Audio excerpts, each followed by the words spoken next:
à tous et bienvenue dans cette nouvelle vidéo, cette fois qui va concerner les formations et les moyens de devenir toiletteur, toiletteuse. Il y a plein de manières différentes d'apprendre ce métier, il y a 4 types de formations entre guillemets différentes qui existent. Chacun n'a pas les mêmes besoins, n'a pas les mêmes possibilités pour le devenir, donc il était important pour moi de tous les retracer ici. De plus, moi quand j'avais voulu chercher des informations sur les formations pour le toilettage à l'époque, ça avait été assez compliqué, je trouve, de trouver vraiment des informations précises. Donc du coup, je suis là pour rétablir le problème et vous lister tout ce qu'il faut savoir pour vous aider si, comme moi, vous voulez devenir toiletteur mais vous ne savez pas exactement comment ça fonctionne. Avant de commencer, un point important. Pour l'instant, à la Chambre des métiers, il n'est pas nécessaire d'avoir le diplôme de toilettage pour ouvrir son salon. Le diplôme de toilettage de la Chambre des métiers, c'est le CTM toiletteur. Ce n'est pas un autre diplôme, c'est le CTM point barre. Beaucoup de gens, des toiletteurs, certains même de la Chambre des métiers, disent que bientôt ça va passer ou alors que oh mais non, c'est passé il y a une semaine, c'est passé il y a quelques jours. Non, pour l'instant, c'est toujours pas le cas.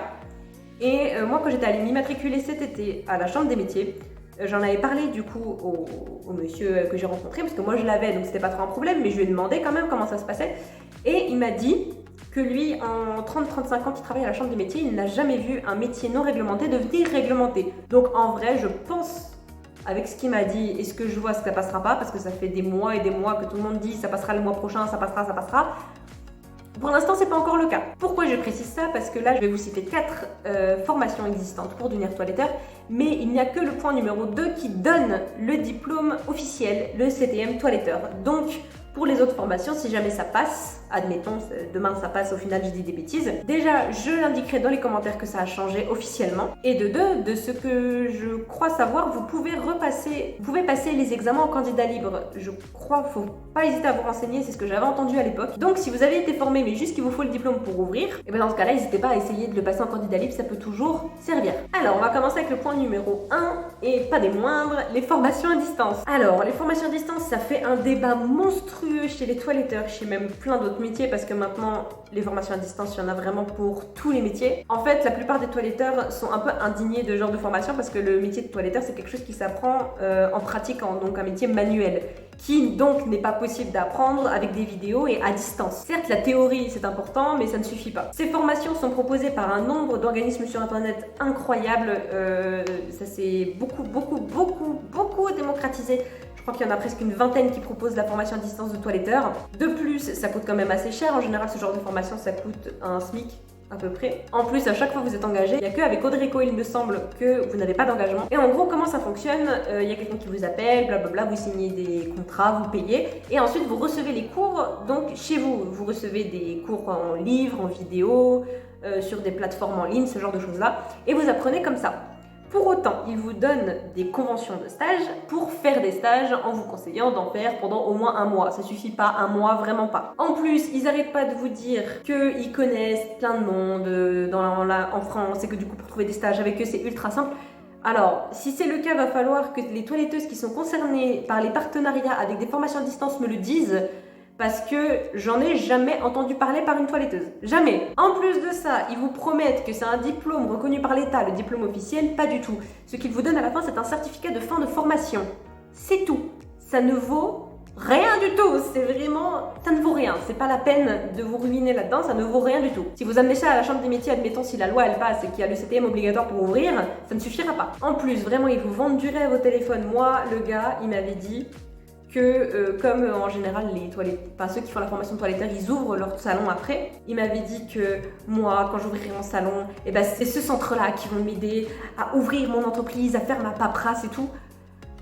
Pour autant, je ne fais pas ça dans le but de dénigrer les personnes qui sont tombées dans le panneau. Déjà, c'est pas forcément votre faute, c'est plutôt la leur. Et je me mets parfois quand même à la place des gens et je sais que c'est pas évident si on a des enfants selon sa situation familiale, professionnelle, de faire autrement. Je le comprends, je le conçois. Donc, c'est pour ça que là, je vais vous mettre quelque chose que j'avais récolté il y a quelques mois avant ma formation, quand je l'avais pas encore justement, que j'hésitais à faire une formation à distance au final. J'avais demandé sur des groupes Facebook des témoignages de toiletteuses qui avaient fait les formations à distance. Je vais vous en lire quelques-uns que j'ai encore, comme ça pourra peut-être vous aider. Moi, j'ai suivi Audreco qui en théorie sont vraiment bien, puis 6 mois de pratique avec une maître de stage.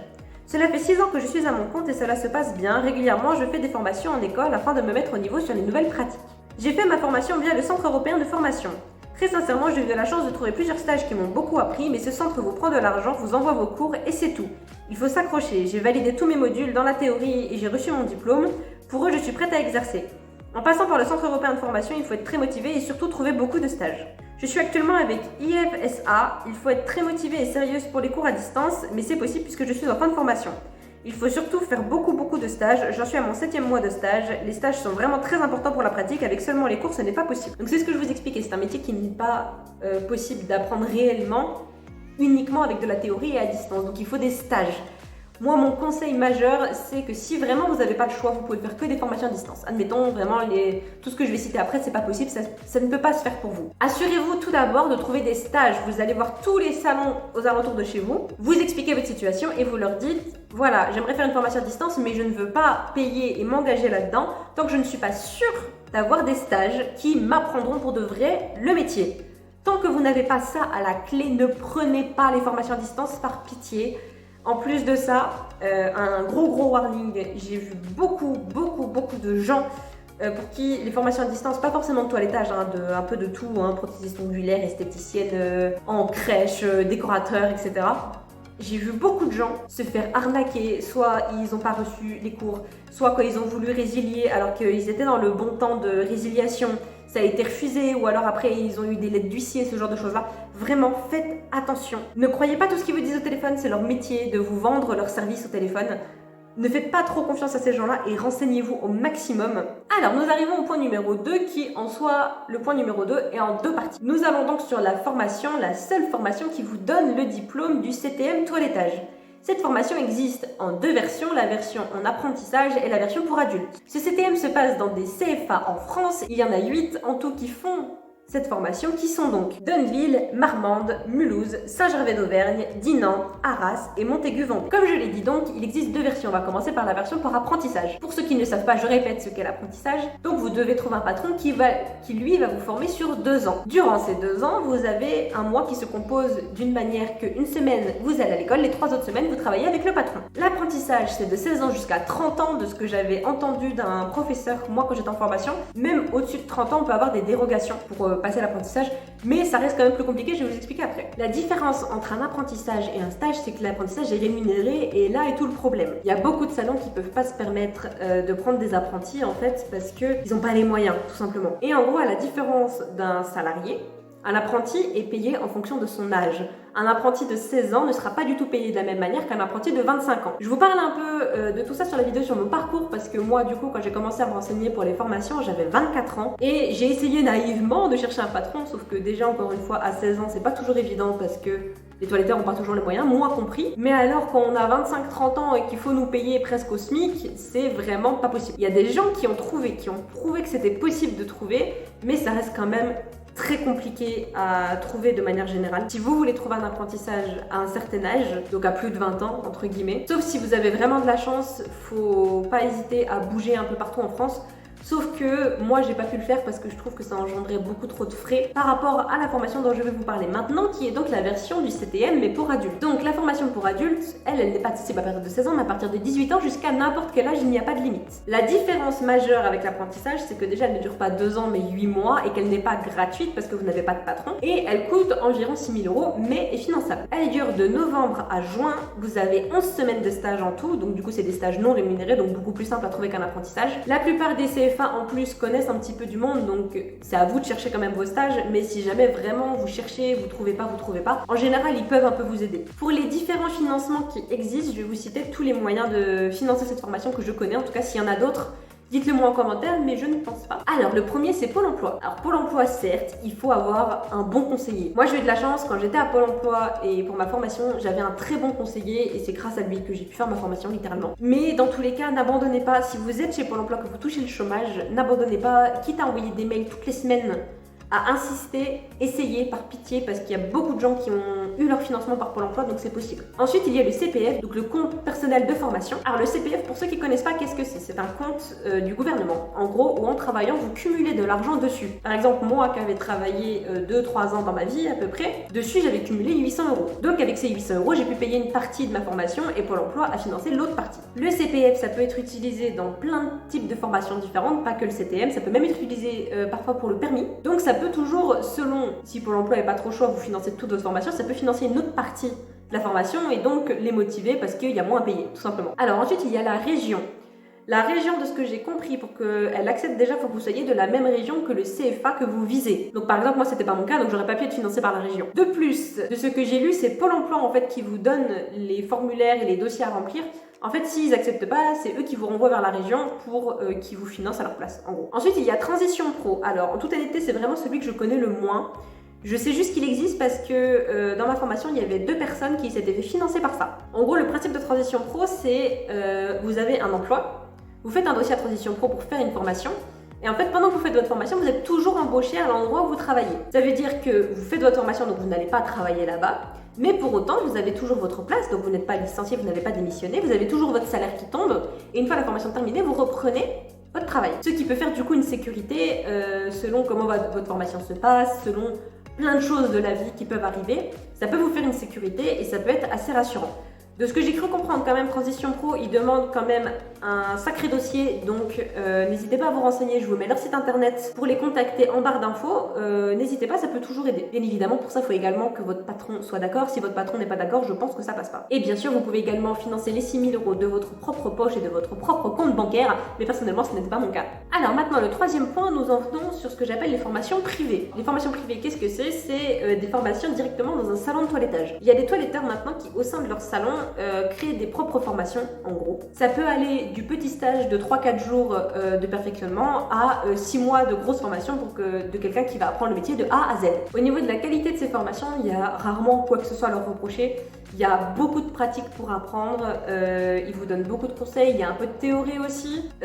Vraiment, c'est de bonnes formations. Bien entendu, il faut quand même se renseigner sur le salon où on va, voir les avis des gens qui ont déjà passé des formations avec eux, tout ça. Pour autant, le souci est qui fait que moi, j'ai pas pu me diriger vers ce genre de choses, donc parce que je crois que je ne l'ai pas précisé d'ailleurs. Moi, la formation que j'ai faite, c'est donc le CTM pour adultes. Si je n'ai pas pu donc faire ce type de formation, c'est parce que ce type de formation coûte cher.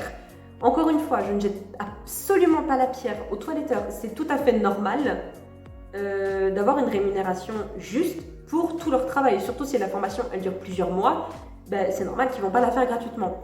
Le souci pour autant, c'est que du coup, comme c'est des formations privées, ce n'est pas finançable donc par Pôle emploi, le CPF, etc. Donc c'est de votre poche ou rien du tout. Moi, j'avais pas du tout les moyens de payer ce genre de choses-là. En plus, il n'y en avait pas trop autour de chez moi, donc c'était vraiment compliqué. Mais en tout cas, si vous avez les moyens et que vous avez des salons qui en font pas trop loin de chez vous, qui ont de bons avis, etc., franchement, n'hésitez pas. Je pense vraiment que c'est les meilleures formations possibles. Et du coup, si jamais pour l'instant, il n'y a pas à avoir le diplôme, mais si jamais il y a à avoir le diplôme, je pense vraiment que vous pouvez le passer en candidat libre. Et donc du coup, que ce n'est pas un souci. Il y a beaucoup de salons qui font ça en France. J'avais fait un article sur mon blog d'ailleurs sur ce même sujet. Si vous voulez la version écrite d'ailleurs, je vous la mettrai en barre d'infos. Où du coup, il y a une liste que je vous mettrai aussi en barre d'infos de tous les salons que j'ai pu trouver sur internet qui font ce type de formation. Si vous êtes un salon de toilettage qui regarde cette vidéo, que vous voyez la liste et que vous n'êtes pas dedans et que vous faites des formations, n'hésitez pas à vous mettre un commentaire et moi dans tous les cas je vous rajouterai dans la liste. Alors maintenant on va arriver au quatrième et dernier point, qui est un point qui est le moins connu de tous, je pense. Alors, c'est un point qui s'appelle Pro4Art, qui veut dire Programme de formation de reprise d'entreprise artisanale, pardon. Alors, c'est un peu particulier, donc je vais vous illustrer ça avec des personnages du mieux que je peux. Donc, nous avons une toiletteuse qui veut partir en retraite qui s'appelle Marge, et nous avons une dame qui veut devenir toiletteuse qui s'appelle Maude. Marge donc a été toiletteuse pendant de nombreuses années, elle a son salon, mais maintenant elle commence à prendre de l'âge, elle veut partir à la retraite, normal. Donc pour ceci, elle veut vendre son salon de toilettage et met une annonce sur Le Bon Coin. Quelqu'un tombe sur son annonce, Maude, et se dit « Ah, ce serait bien que je devienne toiletteuse, en plus il y a un salon qui se revend juste à côté de chez moi. » Mais je suis pas toiletteuse, je sais pas toiletter le chien, j'ai pas de formation. Maude contactera quand même Marge, justement, pour lui demander comment elle a fait pour le devenir, pour savoir si elle pourrait passer une formation, puis reprendre son salon. Marge lui dit de venir la voir et qu'elle discute ensemble, et Marge a trouvé une solution. En fait, c'est quelque chose qui se fait via la chambre des métiers. C'est un stage qui peut durer de 3 à 12 mois, et en gros, Marge, Elle va apprendre son métier à Maud pendant le temps qu'elle aura décidé, donc on va dire 6 mois. Pendant 6 mois, donc, Marge continuera de travailler dans son salon avec Maud un peu comme une stagiaire. Et une fois la durée passée, Marge quittera son salon après l'avoir revendu à Maud et Maud deviendra donc la nouvelle propriétaire du salon en ayant été formée par Marge avant de partir. Alors, c'est une possibilité quand même vachement intéressante selon les moyens qu'on a, selon s'il y a un salon qui se revend dans les environs, plein de choses. Pour autant, il faut faire attention, comme je vous l'ai dit, ça peut aller de 3 à 12 mois. Il y a des gens qui vont vous exiger 6 mois, il y a des gens qui vont exiger beaucoup moins, il y a des gens qui vont exiger 12 mois. De plus, quand vous rachetez un salon, il faut que vous fassiez attention à plein de choses, notamment à quelque chose de très important, sa réputation. Si la personne a une mauvaise réputation, que la plupart des gens disent moi je vais pas chez elle parce qu'elle fait du mauvais travail, parce qu'elle est pas gentille, parce que je ne sais quoi, les gens ils sont pas censés savoir en passant devant le salon que vous avez changé. De plus, si vous avez été formé par elle, ils peuvent partir du principe que vous travaillez de la même manière. J'ai entendu parler de personnes pour qui ce genre de programme a très bien marché, mais également d'autres pour qui vraiment ils ont failli tomber dans des trucs assez gros et je ne vous conseille pas ce genre de choses-là. Écoutez, c'est tout pour cette vidéo. J'espère qu'il y aura au moins un moyen qui vous sera accessible et que vous pourrez faire si vous voulez devenir toiletteur. Si vous avez des questions, surtout n'hésitez pas, si je peux vous aider, ce sera avec grand plaisir. Et en tout cas, je vous dis à la semaine prochaine. Bye bye!